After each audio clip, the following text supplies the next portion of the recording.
In today's webinar, ICANN 57 Hyderabad Recap, we'll be sharing highlights from the events of ICANN 57. I'd like to go ahead and introduce our speakers for today's presentation. We are joined by domain experts, Kiran Malancharuvil and Janelle McAlister. Kiran is the policy counselor for MarkMonitor, responsible for monitoring the legal, legislative, political, and regulatory environment around brand ownership. She represents the interests of MarkMonitor clients at ICANN through the Intellectual Property Constituency, at INTA as a member of the Internet Committee, and at IACC as a member of the Internet Task Force.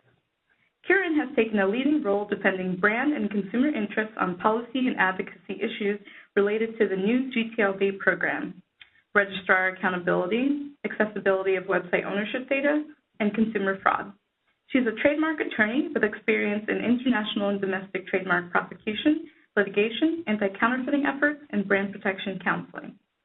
Janelle is Manager, Global Relationships for MarkMonitor Domain Operations.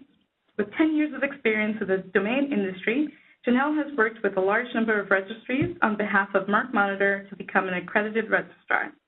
Janelle manages the Domain Global Relationship team that is responsible for MarkMonitor's gTLD and ccTLD registrar accreditation. Janelle has worked with multiple ccTLD registries to implement account and domain security features, including registry lock.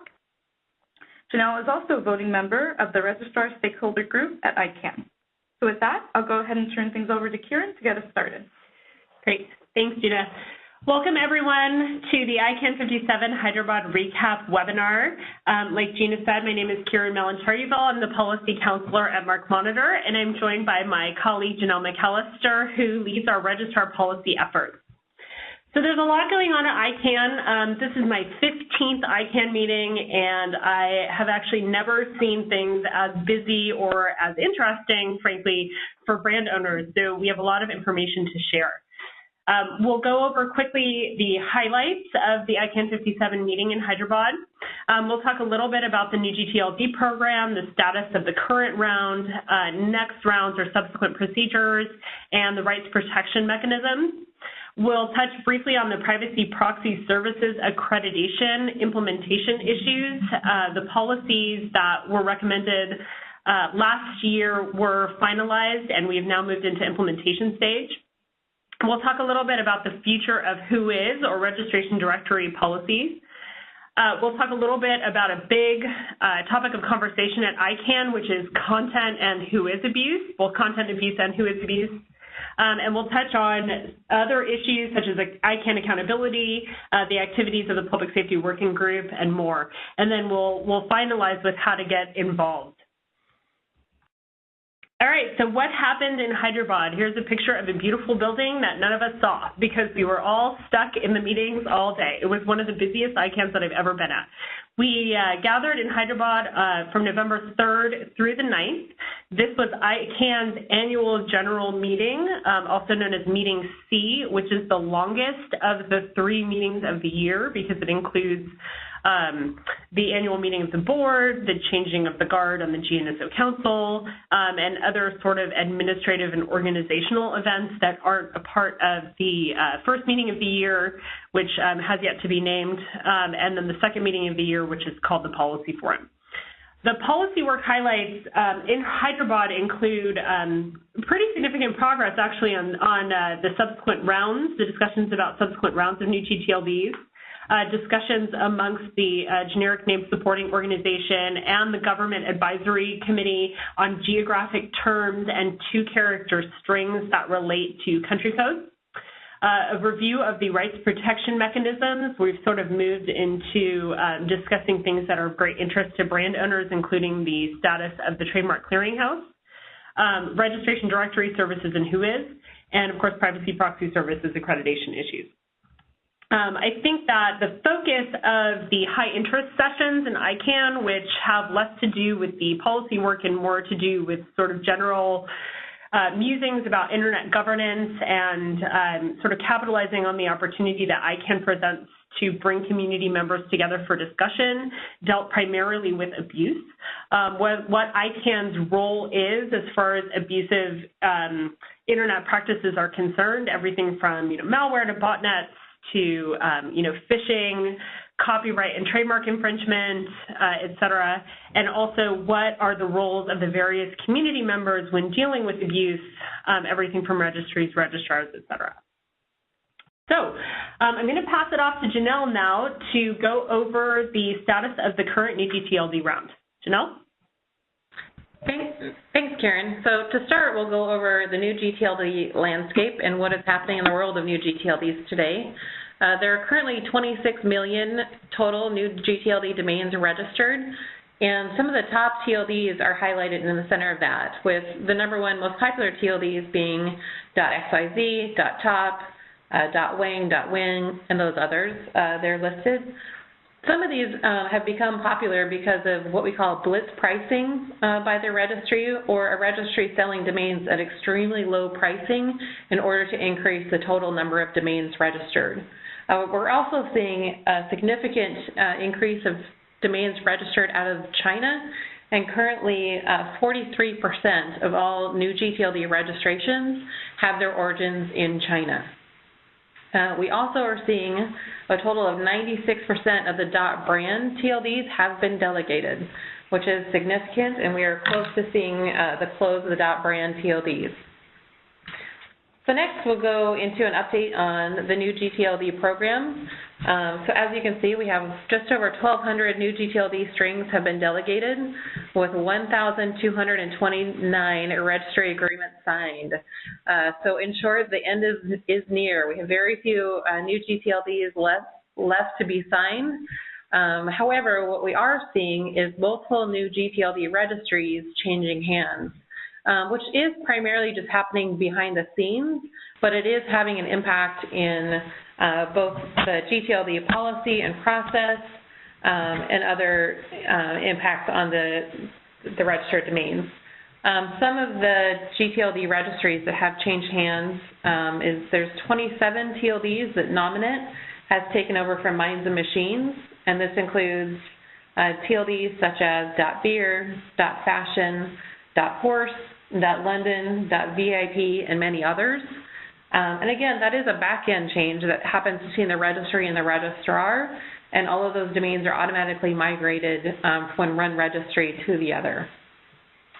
We also saw CIRA, which is currently the .ca registry, take over operating the back-end for .kiwi, which makes CIRA the first new operator within the space in the last 2 years.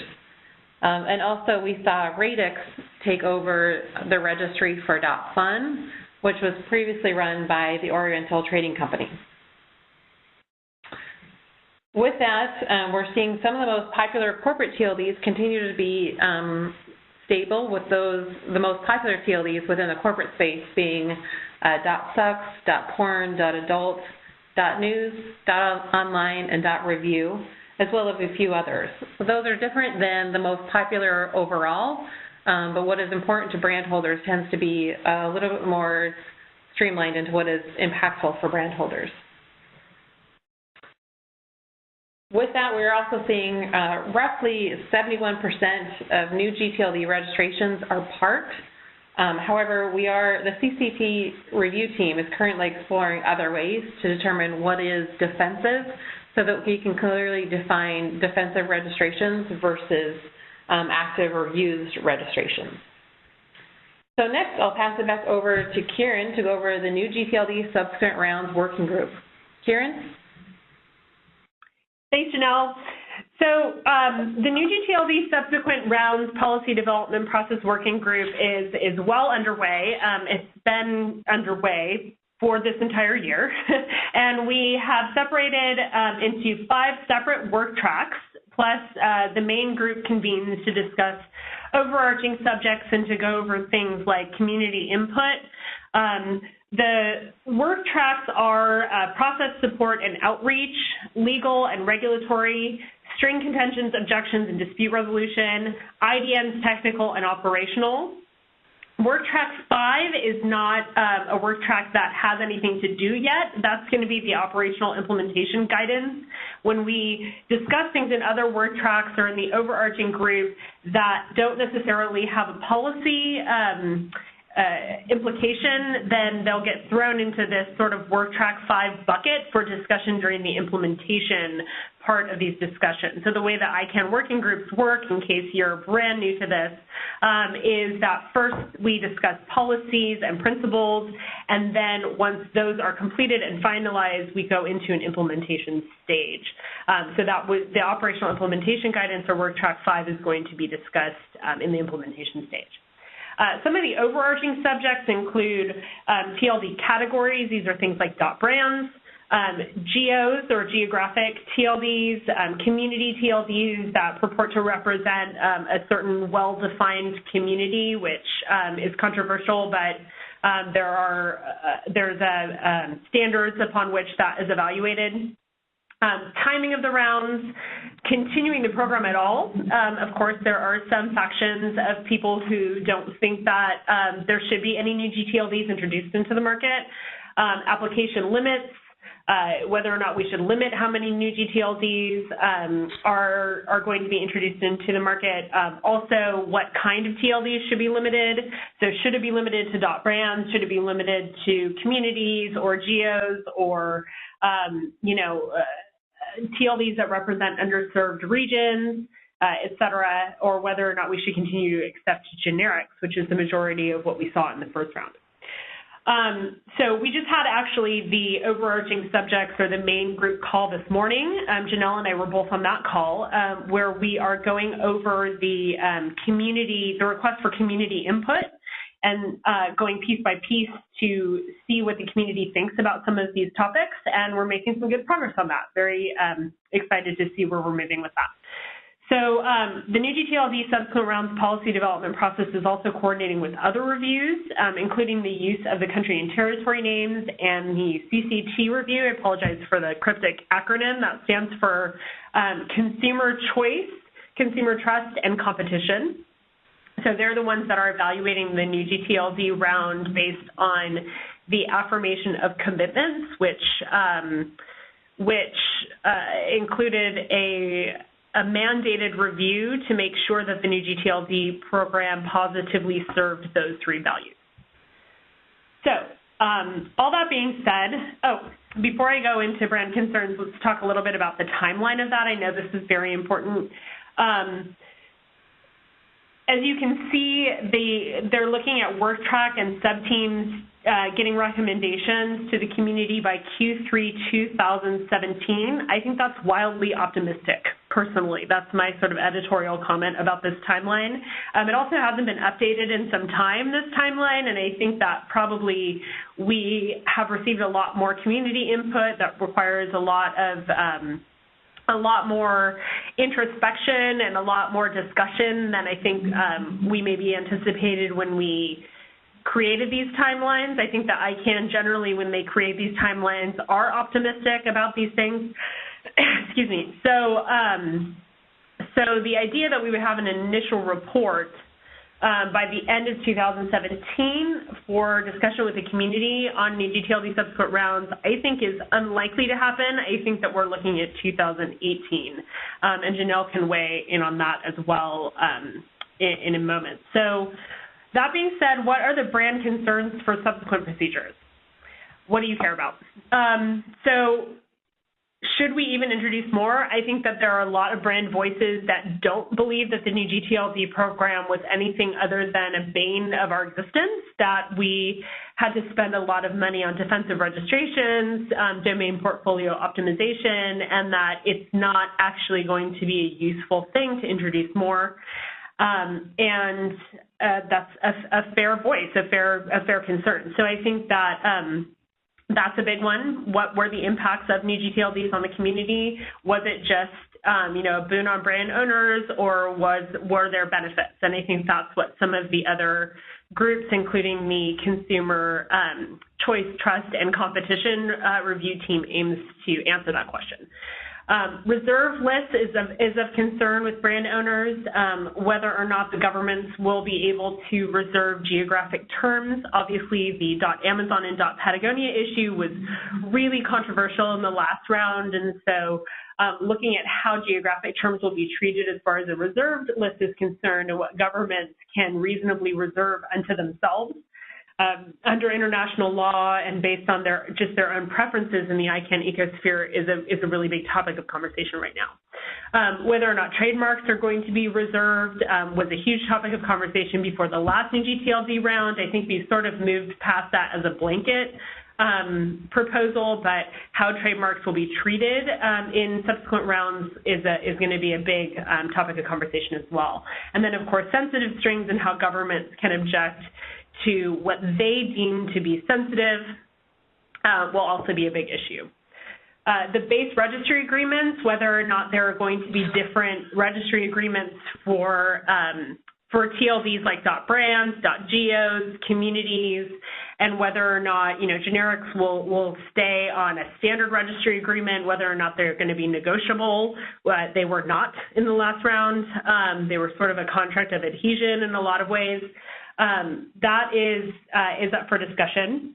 I think the majority of the participants in the subsequent rounds PDP do want variations on the base registry agreement, so I think we're sort of headed towards that, although there are some reasonable voices that are advocating for something standard. Objections, string contention, string similarity is huge.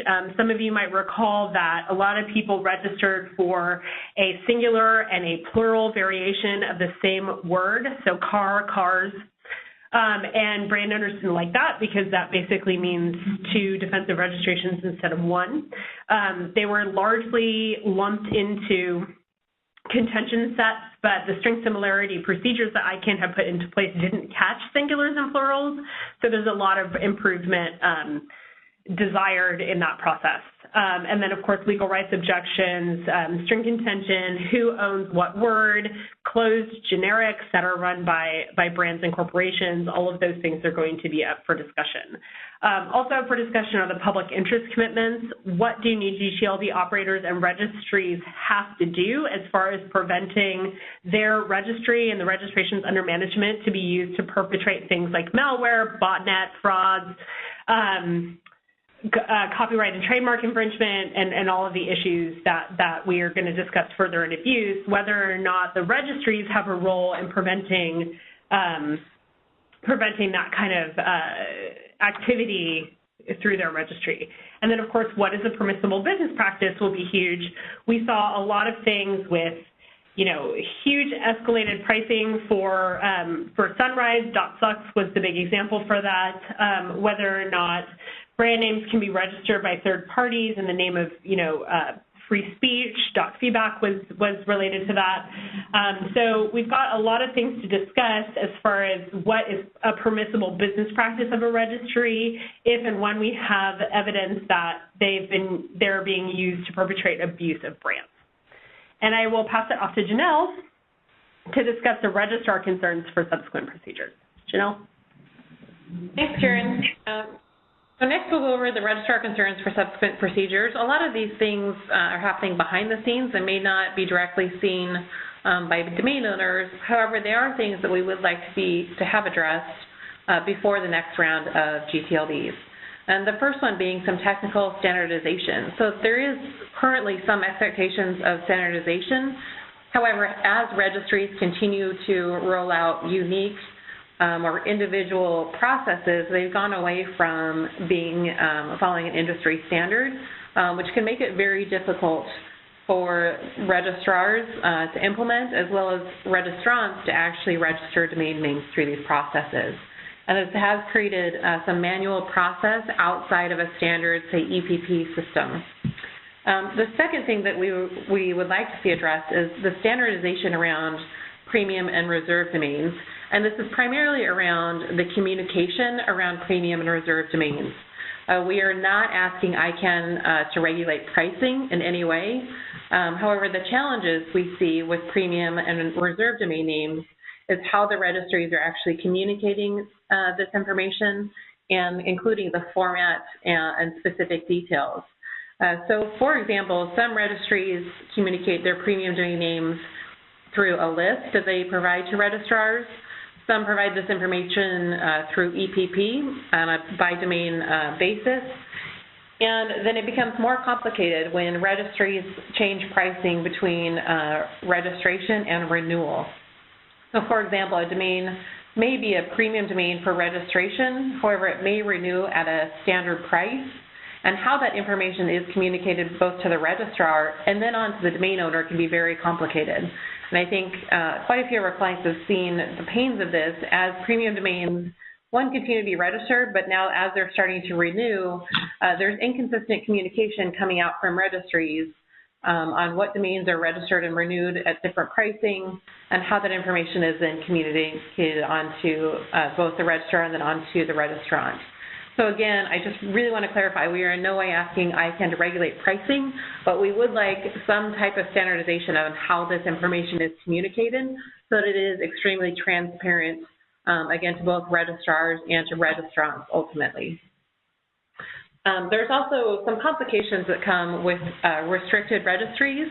So in theory, MarkMonitor fully supports the idea of restricted registries because it does tend to support or reduce the number of fraud and bad registrations within a registry, and it tends to protect a very specific industry. And so those are all, again, definitely positive reasons for a restricted registry. However, we're seeing a lot of complications with registries not being very clear on what the restrictions are and then how they will implement those restrictions, which it can make it very difficult for brand holders to understand what is required during the sunrise period of a TLD so that they can register those domains.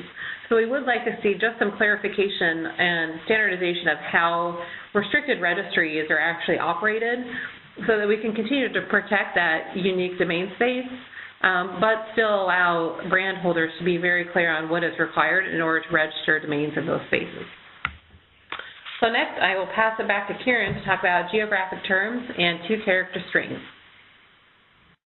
Thanks, Janelle. So as I alluded to earlier, geographic terms and two-character strings was something that was a hot topic in Hyderabad. Two-character strings sounds like it wouldn't have a lot of impact on brand owners, but it really does, and let me tell you why. So we've got basically two-character strings that correspond to country codes. So think about .us for the United States. And the idea that somebody could register US.new gTLD potentially creates a third level, so there's the top level, the second level, and the third level market for registrations. So if you have a .us or a .br or a .whatever, .uk, then people are concerned that this is going to create a whole host of new defensive registrations because of the possibility that registering two-character strings on the second level of new gTLDs is misrepresenting affiliation, sponsorship, and endorsement of a government, and then, of course, creating customer confusion on the third level. So what happened with two-character strings in Hyderabad?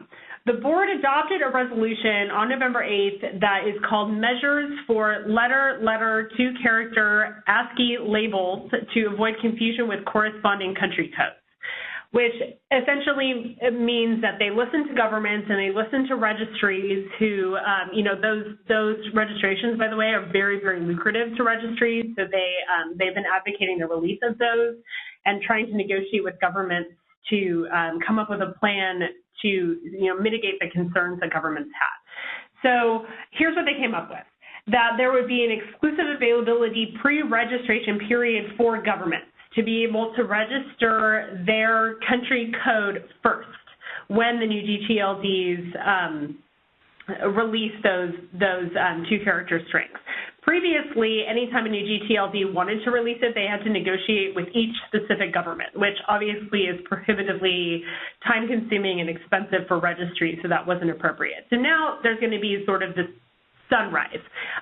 It's optional, but I think it's important for the registries to do that to make sure that they, you know, foster goodwill with governments moving forward. The registration policy, which is mandatory, has to ensure that the registration doesn't misrepresent affiliation, sponsorship, or endorsement of the corresponding government. It would be up to the individual registries, I believe, to figure out how that policy would work and what it would look like. It would be TLD specific, but it has to make sure that there isn't any sort of confusion there. And then, of course, there needs to be a post-registration complaint investigations option. I thought that that was a pretty good compromise, and by the time I left India a day earlier than the end of the meeting, I thought that that was actually sort of done and dusted. But the GAC communique from Hyderabad came out and indicated that the board had acted prematurely in approving this policy, and so there's going to be more discussion to come on this. So stay tuned. As far as geographic terms are concerned, so for those brand owners that have trademarks or brands or products that are associated with something that might be considered a geographic term, and we're talking about anything really, the name of a river, the name of a mountain, the name of a meadow, the name of a region, governments have put forth a proposal that they want to put anything that they consider sensitive on a reserved names list, regardless of what the international legal standards are and regardless of what the laws on geographic indications allow governments to do and to restrict. Not sure that's going to make it really far out of the GAC in the community. So there are basically two tracks through which we're dealing with reserved names list. One is the government track where they want to put everything that they want on a list, and also that won't be the end-all be-all. If somebody comes up with a registration that they forgot to put on a list or it didn't occur to them to put on the list, they still want the right to object to that, the use of that name. And then, of course, the GNSO, or the Generic Name Supporting Organization, is also working on this through the new gTLD subsequent rounds policy development process, which may splinter off into its own discussion. I would support that because I think it's sort of its own beast. So we'll see where we're at with that. I think we're just sort of at the infancy of trying to figure out how geographic terms are going to be dealt with. I think it's going to have pretty wide-reaching impact on brands, and it may have wide-reaching impact on legal norms and how governments can actually claim ownership of certain names and words. So we're going to keep a close eye on that. So the other big review, one of the other big reviews, is the Rights Protection Mechanism review. As we stated before, it's split into two phases. The first phase is going to deal with the Trademark PDDRP, or Post-Delegation Dispute Resolution Procedure, the Trademark Clearinghouse, Sunrise and Trademark Claim Service, and the Uniform Rapid Suspension System. These, if you recall, were the rights protection mechanisms that were specifically developed for the new gTLD program back in 2010, 2011. We have, as a group, we've completed the initial examination of the Trademark PDDRP, which was wildly underutilized. And so we're kind of trying to figure out why and whether or not it continues to be sort of a useful option to sort of keep on the back burner. And we are entering into discussions about the Trademark Clearinghouse, which is sort of more exciting and sexy for brands to deal with. So I would sort of, if you're interested in the RPMs and have been sort of turned off by the long-winded discussions about the PDDRP, which was ultimately not something you cared about, tune back in because the Trademark Clearinghouse is going to be a big deal. Phase 2 of the RPM review, which won't start until phase 1 is complete, so it'll be, they're not going to go concurrently, is the review of the Uniform Dispute Resolution Policy, of the UDRP. That's going to be hugely interesting to brand owners, but we haven't started it yet, so don't get too excited. So other issues that the working group is considering are whether or not the RPMs are functioning effectively, whether or not they are fulfilling their policy purposes, whether or not we need additional RPMs or amendments to existing RPMs, how registry policies and business practices might have circumvented the purposes of the RPMs, and how to sort of close those loopholes, et cetera. So as we enter into the Trademark Clearinghouse review, we're looking at questions that are grouped into these categories. So So guidance, whether or not the Trademark Clearinghouse is appropriately communicating and educating brand owners as to what is appropriate to register into the Trademark Clearinghouse, how to register, what you need to register, verification and updating of Trademark Clearinghouse data, what qualifies for protection, how to remove an expired trademark from the TMCH or a trademark that's been successfully opposed, how to challenge a Trademark Clearinghouse entry if you feel like, as a third party, that a brand owner has unfairly represented their right to that word or term. Balance, so how to balance coexisting rights between, brand rights and free speech is obviously the big one. How to deal with terms that have a dictionary meaning. So the very, very famous one of that one is Apple, has a dictionary meaning, but is also a very, very famous trademark and has a lot of trademarks and a lot of international classes. And then, of course, as I said, balancing trademarks and free speech. So, coexisting rights, by the way, is two brand owners that have the same trademark but in different international classes, and who gets to register what in what gTLD. Right now, it's mostly first come, first serve, with the exception of restricted registries. So is that okay, or should there be some sort of categorization of TLDs that relate to classes of goods and services? That seems complicated to me, but some people are pushing for that. So access and accessibility, what should be public in the Trademark Clearinghouse, the impact of transparency on brand owners, so how would it affect us if the brands that we register in the Trademark Clearinghouse were available and transparent for other people to see, and then who is sharing the data that's in the Trademark Clearinghouse and for what purpose. And then, of course, costs and other fundamental features of the Trademark Clearinghouse. Those are the issues up for discussion. Some of them are really, really big issues, particularly the transparency issue. So here's the timeline. It's actually not that bad.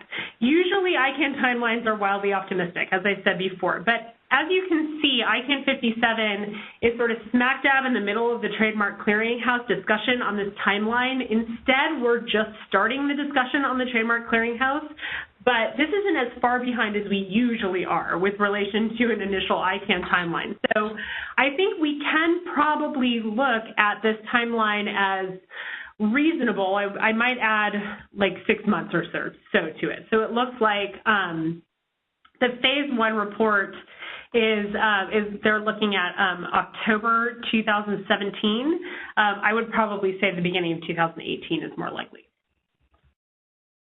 Okay, and I will pass that off to Janelle, who is, oh, not yet. Sorry.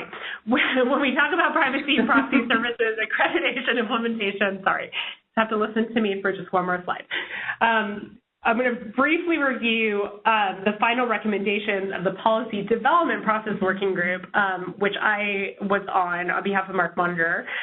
Thankfully, Janelle has taken over for me in the implementation stage. Thank you, Janelle. This one was a tough one. So here are the final recommendations. They were approved by the Council in January, but not by the Board until August 2016, because the Government Advisory Committee, through the Public Safety Working Group, had expressed a number of concerns about the policies, and so the Board was sort of under an obligation, based on the structure of ICANN, to review those concerns and determine whether or not we had to go back to the Board on some of these policy issues, or whether or not those concerns could be dealt with in implementation stage.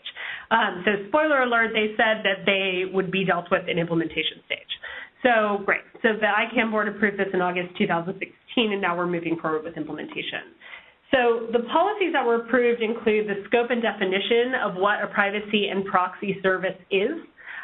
Very interesting to lawyers, because lawyers will often register or act as the registrant for domain names that are under dispute, or if they're working on domain portfolio optimization for their clients. So, things like, does that qualify as a proxy service, was a really important part of this discussion. And those definitions have been included in the final report. So requirements to ensure underlying data accuracy and basically syncing privacy proxy services to the same obligations that registrars have as far as verifying and validating data in the Whois record, the background data behind the privacy or proxy shield. Mandatory provisions for customer agreements was a big one that includes publishing the information under which the data behind the privacy proxy shield could be published or disclosed in, so that customers know what they're going into when they buy a privacy proxy and they understand the limitations of privacy and proxy in this respect. Certain best practices were included. Contactability and responsiveness was a huge one. So when the privacy and proxy service is contacted, they have to get back to certain requesters in certain time frames. This is one of the things that the Public Safety Working Group really had an issue with, because law enforcement issues can sometimes be exigent and they need to have a response within 24 hours, which some of the agents have expressed that 24 hours is sometimes even too long. So contactability and responsiveness for certain categories of requesters was really important.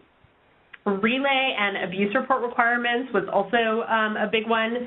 So what you have to do when we contact the privacy proxy service to relay the communication back to the registrant and then relay it back to us, and how they need to protect the identity of the registrant when they're relaying communication back. And then, of course, there was a draft disclosure framework that under certain circumstances and with a number of safeguards, when is it appropriate to disclose the information about the registrant to a third-party requester, whether it's an IP protection or a consumer protection agency like MarkMonitor, whether or not it's a brand owner, law enforcement. There's disclosure framework around all of those issues, and then, of course, safeguards to protect the person behind the shield. Okay, now you get to listen to Janelle to talk about the implementation review teams. All right, thanks, Kiran. So the implementation review team was formed just shortly before the Hyderabad meeting. So we were able to have one call as a group beforehand, and then we had our first implementation meeting face-to-face while at the Hyderabad meeting. And currently there are 37 community members involved. Over half of those are registrars. And because this is going to have a significant impact on trademark holders, we would highly encourage clients to get involved as well, to be part of the discussion around the disclosure framework, which would have a significant impact on brand holders. And we are, again, very early in this process, so it is definitely not too late to join. Some of the goals of the implementation review team is to go through the accreditation policy, the accreditation agreement. There currently is a draft proposed framework, which is based on the final recommendations, and it explored 3 possible scenarios, either following the registrar model, the reseller model, or TPP. And right now, staff is suggesting that we follow the registrar model. So it'll be similar to the registrar accreditation agreement, policy, and also infrastructure that supports the registrar accreditation process. So that includes things like an ICANN-led audit program for privacy and proxy service providers, as well as outlining what actual needs the community needs from the ICANN compliance department as well, once this is implemented. One of the big questions that came up in the Hyderabad meeting that was somewhat unexpected is how the privacy and proxy implementation will impact the upcoming change of registrant process. So the change of registrant process is coming into effect on December 1st that requires both notification and approval from the current and new owner of a domain name anytime there is a significant change in the owner information. Now, the question that has come up is, does that impact domains that are changing the privacy and proxy information, or does that only apply when the information behind the privacy and proxy information has been changed? And the biggest question right now is that question was not answered in the registrant transfer policy, nor was it addressed in the privacy and proxy review. So the registrars are currently asking ICANN to delay that question and actually have the privacy and proxy implementation review team answer that question.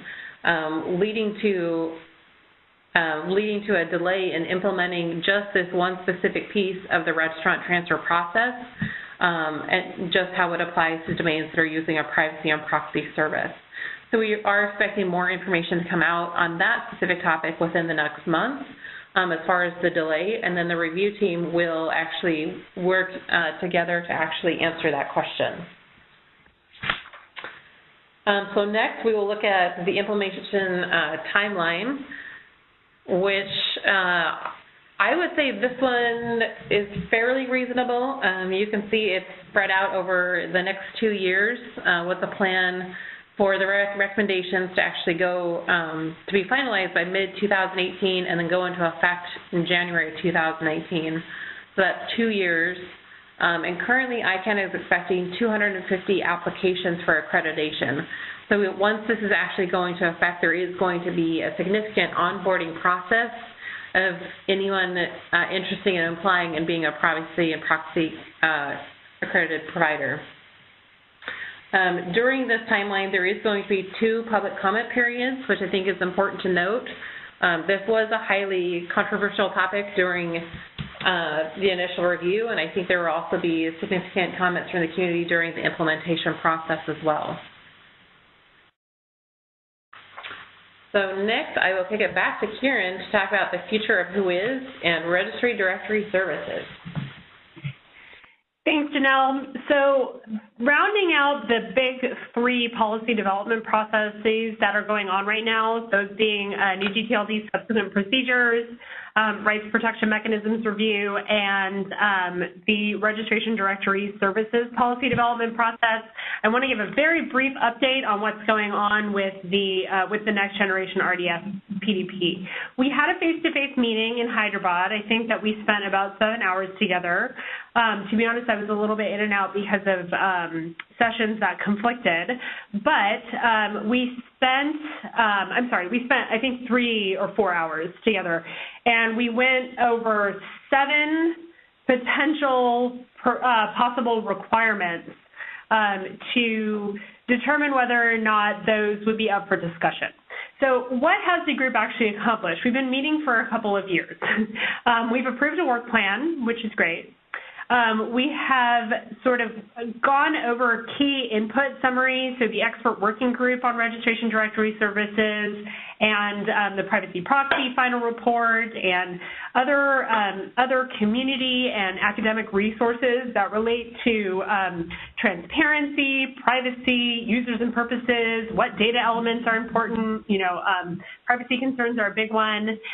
We've been mining possible requirements from these reports and other sources as a community, and we've got several hundred possible requirements for the RDS. That basically means what would be required of a new system, and we are just very, very slowly deliberating on the volumes of these possible requirements. These are the charter questions that we're dealing with.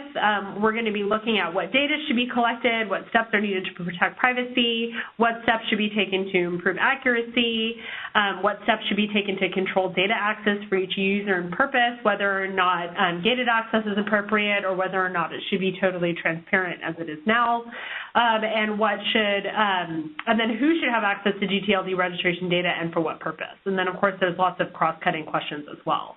It's going to take several years to get through this, especially at the pace we're going, which is no fault of anybody's. These are just really complicated issues, and people have very strong opinions about that.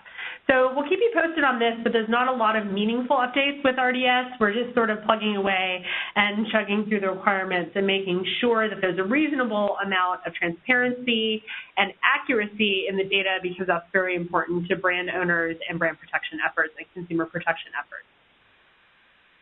Okay, and I'll pass it back to Janelle to talk about the community discussion highlights related to content and Whois abuse.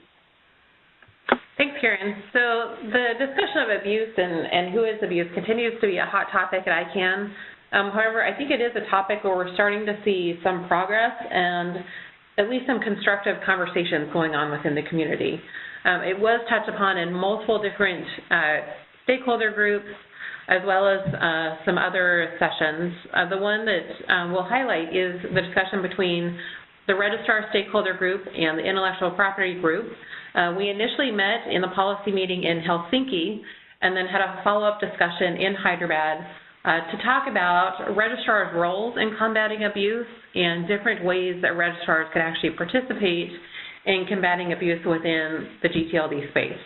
So as of right now, kind of the question is, who has the role in combating abuse? Is it registrars? Is it registries? Is it ISPs? In this specific conversation between registrars and the IPCs, we were talking more about what we as registrars can do.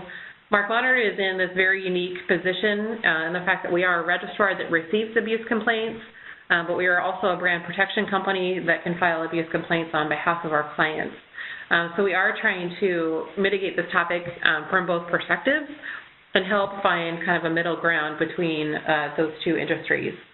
So right now, the registrars are currently developing their own voluntary practices to combat abuse. So this will be a document outlining what are, again, voluntary practices that registrars can adopt in order to address very specific types of abuse. Registries have a very limited responsibility compared to registrars in combating abuse. However, we are seeing some registries just proactively adopt their own voluntary practices with their own TLD. And we're mostly seeing this in some of the more restricted TLDs that are intended for a very specific use or industry, and that also allows registries to implement very specific measures to combat abuse that go against their policies. But there is also this question of what is the responsibility for ICANN and ICANN's role in who is inaccuracy, and is there any harm in developing abuse mitigation practices? And I'm actually going to pass it on to Kiran to answer that question, as she's been highly involved with that topic. So one of the big topics was actually hosted by the Electronic Frontier Foundation, or the EFF, who contends that developing abuse mitigation practices is actually harmful to the internet ecosystem because it creates a series of basically chilling effects on free speech. It's a good question, right? MarkMonitor sort of reserved judgment on this. Obviously, as you can tell by our awesome graphic on this page, we don't want abuse to exist on the internet. Primarily, we're a consumer protection company. We're a brand protection company, and we want to make sure that people aren't getting scammed and that people aren't being exposed to fraud and to, consumer confusion, all of the things that we know are bad, and that the internet, unfortunately, as wonderful as it is, provides an avenue for perpetuating those kinds of activities. So is there harm in developing abuse mitigation practices? I think that if we work together as a community, that we can actually probably come to a middle ground. And so the answer is, we'll see. And so we're going to continue to participate in these discussions meaningfully from our sort of unique perspective, as Janelle said, and we're going to move forward and continue to address that as a community. All right, so like I said in the beginning, there's a lot going on at ICANN, and there are a couple of things that, don't warrant a lot of discussion from a brand protection, but I wanted to call to your attention so that you know that it's sort of ongoing work. One is ICANN Accountability Workstream 2, where we're discussing the things that were tabled for after the transition from the IANA contract being governed by the United States to being governed by the multi-stakeholder model, which is ICANN. So they have put certain issues like the role of governments and the role and structure of the community, as well as issues like human rights and jurisdiction and what roles human rights should play at ICANN, and to what extent jurisdiction is going to be an issue. We all need to know where we can sue ICANN if that needs to be an issue. So those issues are all continuing to be discussed. The human rights and jurisdiction issues are taking sort of center stage. In the IPC or the BC, you'll sort of see talk on that moving forward. The Public Safety Working Group also met in Hyderabad to discuss a lot of issues that are important to brand owners as well. They're heavily involved in the RDS and Whois abuse topic, and they were heavily involved in negotiating the data accuracy verification provisions of the 2013 Registrar Accreditation Agreement, and they are very, very involved in discussing the issues around public interest commitments and the privacy proxy issues.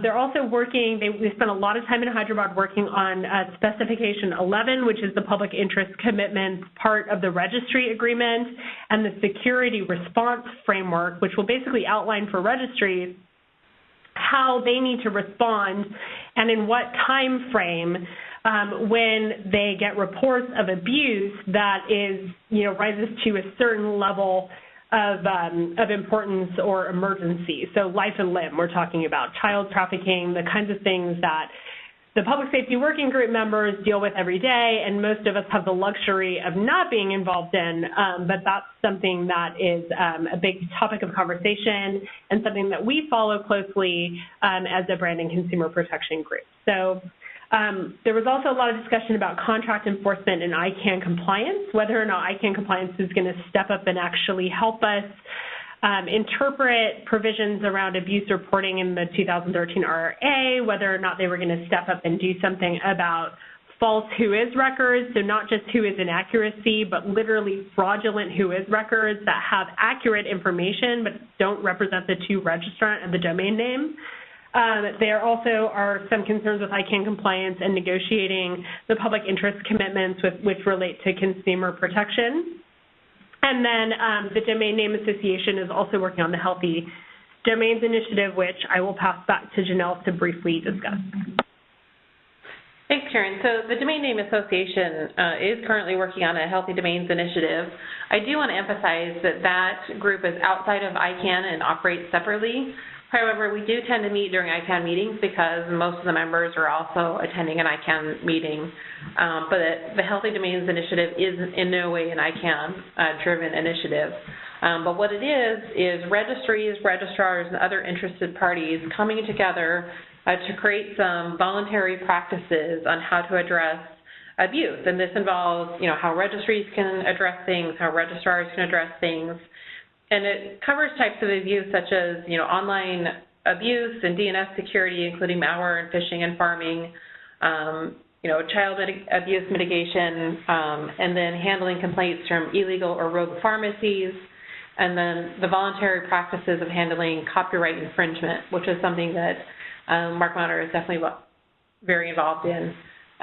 So again, it's a voluntary initiative brought together by participants of the Domain Name Association, or the DNA, and we're hoping we'll have something that can actually be shared widely with the industry by early next year, which leads us to how to get involved with the industry. So there's multiple organizations that you can get involved with. As I just mentioned, the Domain Name Association, or the DNA, is a community of registries, registrars, IP holders, and really anyone interested in a healthy domain industry can be actively involved in. There's the brand registry group. So this is people that have applied for a .brand TLD. It's a newly formed group and has been very active within the community.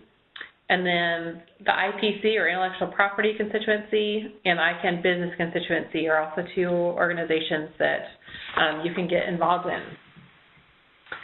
And last, we will leave some time for... So Janelle's audio seems to be popping in and out. I'm not sure that Janelle was aware of that. So I'll just say that these are the organizations to get involved. As she said, the Domain Name Association is outside the ICANN's structure, but it is actually a really good option to get involved in some of the issues, especially the healthy domains issue. I'm the primary representative for the IPC. Our colleague Allison Simpson is the primary representative to the business constituency. The brand registry group is a great option. We have a lot of colleagues and clients there, and reach out to any of us if you have questions about which one is most appropriate for you to be involved in. All right, so we have 5 minutes for questions, and we have a couple of questions. I will, since I'm not really sure what's going on with Janelle's audio, I'm going to go ahead and ask them myself. So the first one is, I know MarkMonitor was part of a group who filed a PIC DRP against the .feedback registry. Can you provide an update on the status of the PIC DRP? Okay, so the PIC DRP is the Public Interest Commitment Dispute Resolution Procedure. You heard me speak a little bit on this webinar about what a public interest commitment is. It's a part of it's part of the registry agreement that imposes some obligations on the registry not to allow the registry to use or participate or be complicit in the use of all the registrations or a vast majority of the registrations in the registry for certain types of abuse.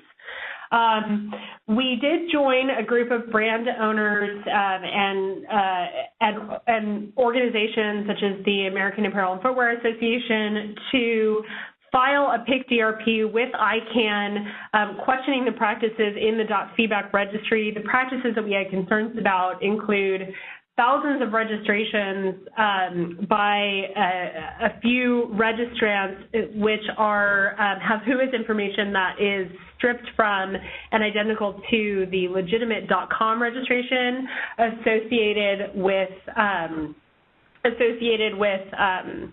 the brand. So it kind of, it's very problematic, it's fraudulent. And when our clients actually received the verification email and didn't click on it, the registration stayed live, even though the Whois accuracy policy mandated that that registration be canceled. And so we are asking ICANN to look into it. We have sort of no conclusive understanding of what is actually going on there. The good thing about the PIC DRP is that ICANN will do the legwork for us to communicate with the registry and see what's going on and whether or not this is something that the registry can, control and deal with.